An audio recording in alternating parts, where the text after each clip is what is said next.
మళ్ళా 1992 సంవత్సరంలో సుప్రీంకోర్టులో ఒకే బెంచ్ లో 9 మంది సుప్రీంకోర్టు న్యాయమూర్తులు క్షుణ్ణంగా పరిశీలించి ఈ దేశంలోన ఓబీసీలు ఎంతమంది ఉన్నారు, ఈబీసీలు ఎంతమంది ఉన్నారు, దళితులు ఎంతమంది ఉన్నారు, ముస్లింలు ఎంతమంది ఉన్నారు, అగ్రవర్ణాల వారు ఎంతమంది ఉన్నారు, వాళ్ళ యొక్క స్థితిగతి ఏమి, వారి యొక్క జీవన శైలి ఏమి, వాళ్ళకి ఏమి చేస్తే ఈ దేశం అభివృద్ధిలోకి వస్తుందని చెప్పి క్షుణ్ణంగా రాసినాడు. కాబట్టి ఇది 100% కరెక్ట్ ఉంది, దీన్ని అమలు చేయాలని చెప్పి సుప్రీంకోర్టు యొక్క అత్యున్నత 9 మంది న్యాయమూర్తులు తీర్పు ఇవ్వడం జరిగింది. మళ్ళీ ఇప్పటికి నేటికి 33 సంవత్సరాల కాలం గడిచింది. వాళ్ళు ఎవరైనా పట్టించుకున్న వాళ్ళు ఉన్నారా అంటే లేదు.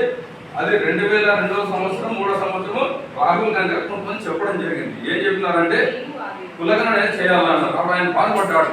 ఈ కులగణన అనేది మా తాతగారు కావచ్చు, మా అవ్వగారు కావచ్చు, మా తల్లిగారు చేసేది ఎంతో మంచి పేరు వచ్చిండేది కనుక దాన్ని నేను చేయాలని చెప్పి ఆయన జోడయాత్ర మొదలుపెట్టాడు.